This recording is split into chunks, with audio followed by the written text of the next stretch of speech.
राधे श्री राधे जय।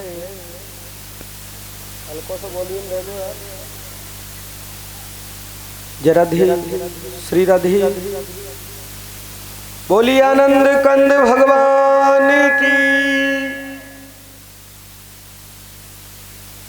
आज पंचम दिवस में प्रवेश करते हैं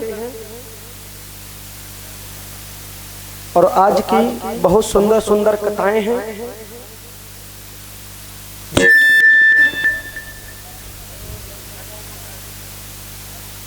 जितनी भी ब्रज की गोपियां हैं, जय राधे जय राधे।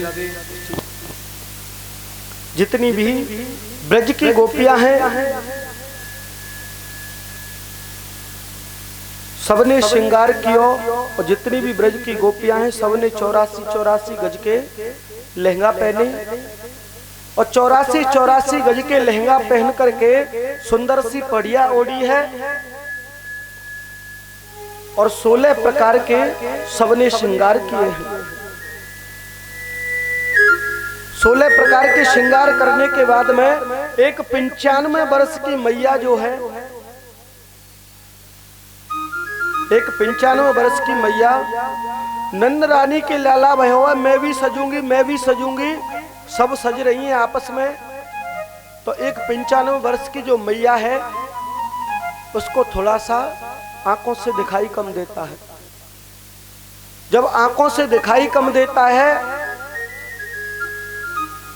तो जो होठों पे लगाने वाली चीज थी ना वो मैया ने आंखों पे लगा ली।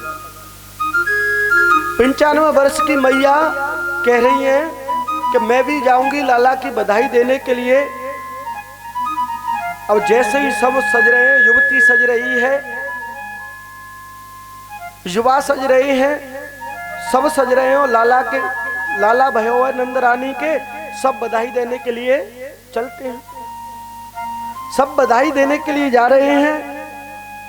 युवती है वो भी सज रही है, युवा है वो भी सज रहा है। सबने अपने अपने हाथों में बांस की लठियां ले ली और बांस की लठियां लेके और नंद बाबा के महल के पास में पहुंच गए। जैसे ही नंद बाबा के महल के पास में पहुंचे और महल के पास में पहुंचने के बाद यशोदा मैया को बधाई देने लगी। अरे यशोदा मैया तुम्हारे लाला भैया, हम तुम्हारे लाला को बधाई देवे आए हैं। सब लोगों ने बड़े उत्साह के साथ में, बड़े आनंद के साथ में सबने बधाई दी।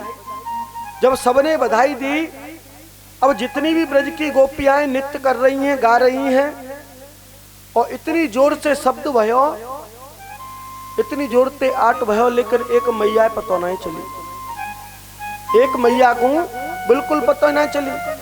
वह मैया ने कही कि अरे लाला यहाँ का है रो, ये इतनी भीड़ काय क्यों है, इतने सज धज करके क्यों आए हो।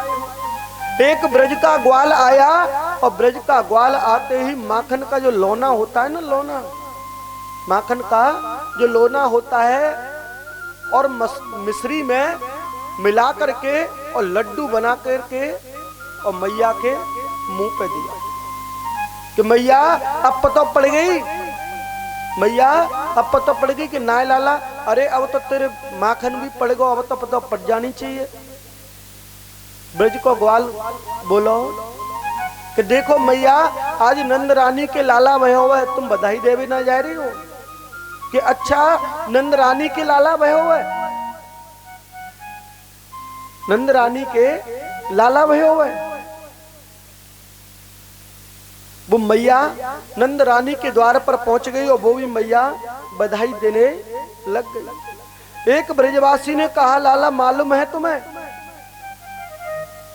लाला मालूम है कि नंद बाबा के घर पर लाला ने जन्म लिया है। और नंद बाबा के घर पर जैसे ही लाला ने जन्म लिया, बड़े आनंद की बात है, हर्ष की बात है। सबके मन में आनंद छा गया और जैसे ही सबके मन में आनंद छाया और आनंद छा करके यशोदा जी हमारा आशीर्वाद है तुम्हारे लाला को, आपको लाला हजारन वर्ष जिए, आपको लाला हजारन वर्ष जिए। कोई हल्दी लुटा रहा है, कोई अबीर लुटा रहा है, बड़ी धूमधाम से जन्मोत्सव मनाया जा रहा है। जैसे ही जन्मोत्सव मनाया जा रहा है और रोहिणी माता जो है अपनी खिड़की से देख रही है, एकदम से नंद बाबा और यशोदा मैया को याद आया। नंद बाबा और यशोदा मैया को याद आया, अरे रोहिणी तो आई नहीं है, रोहिणी तो आई नहीं है, कि चलो चलो रोहिणी को लेने चलते हैं। नंद बाबा और यशोदा मैया रोहिणी माता को लेने गए और रोहिणी माता ने मना कर दिया कि आप लाला को जन्मोत्सव मनाओ, मुझे तो मनाने की आवश्यकता नहीं। कि क्यों? क्योंकि रोहिणी माता के जो पति थे वो जेल में बंद थे। जब वो जेल में बंद थे तो माता रोहिणी को सज धज करके किसी प्रोग्राम में नहीं जाना था, इसलिए माता रोहिणी ने भी मना कर दिया। जैसे ही माता रोहिणी ने मना किया, अरे नेक चलो तो सही। इतनी देर में माता रोहिणी ने कहा कि ठीक है तुम चलो, मैं आती हूं पीछे। यशोदा मैया बोली कि तुम आ जाओ, भूलो मत।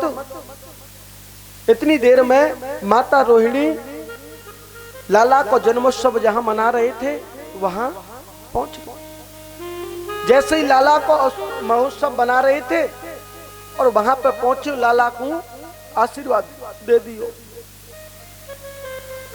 जैसे ही लाला को आशीर्वाद दियो और नंद बाबा अपने खजाने में तो लुटाने लगे हैं, नंद बाबा अपने खजाने में से लुटाने लगे हैं। इतना लुटा रहे हैं, जितना लुटा रहे हैं उतना ही उससे ज्यादा उसमें हो जाता है, खजाने में उससे ज्यादा ही हो जाता है। जितना लुटाते चले जा रहे हैं उतना ही बढ़ता चला जा रहा है। जैसे वो बढ़ता चला जा रहा है, नंद कछु इतनो जो दियो, घनश्याम कुबेरम की मत बोरी। देखत ही मोए लुटाए दियो, न बची बछिया छछिया ना फिछोरी। ऐसा सब कुछ लुटायो और लुटा लुटा करके जैसे ही नंद बाबा लुटावे, मानो साक्षात लक्ष्मी जी विराजमान हो गई, मानो साक्षात लक्ष्मी जी विराजमान हो गई। और वसुदेव जी को 2 और 4 दिन के लिए महाराज कंस ने छोड़ दिया था। जैसे ही महाराज कंस ने छोड़ा और महाराज कंस ने छोड़ करके नंद बाबा से वसुदेव जी मिले, और जैसे ही नंद बाबा से मिले तो वसुदेव जी रुदन करने लगे, वसुदेव जी रुदन करने लगे।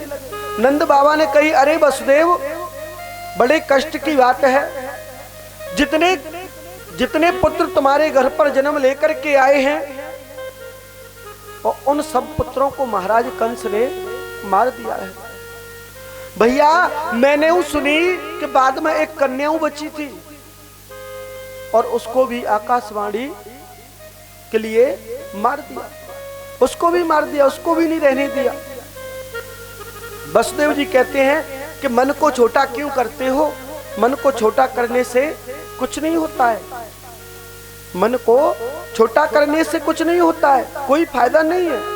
नंद बस आप तो केवल ये समझो कि आपके घर जो पुत्र है वो मेरा ही पुत्र है, मेरा भी पुत्र है। लेकिन नंद बाबा को इतना नहीं पता है कि वसुदेव के ही ये पुत्र हैं। नंद बाबा को ये तक नहीं पता है कि वसुदेव जी के ये पुत्र हैं। इधर कंस ने रात्रि में आपातकालीन सभा बुलाई। जैसे ही आपातकालीन सभा बुलाई और आपातकालीन सभा बुला करके अपने सैनिकों से कहा कि मेरे शत्रु ने जन्म ले लिया है, जब उसने जन्म ले लिया है तो अब उसको कैसे भी करके मारो। मैं नहीं चाहता हूं कि वो बड़ा होकर के मुझ पर वार करे, मुझ पर बड़ा होकर के मुझ पर कोई वार करे, मैं नहीं चाहता हूं ऐसा। आप कुछ भी करो और उसको मार करके आओ। सैनिकों ने कहा कि महाराज हम कैसे मारेंगे?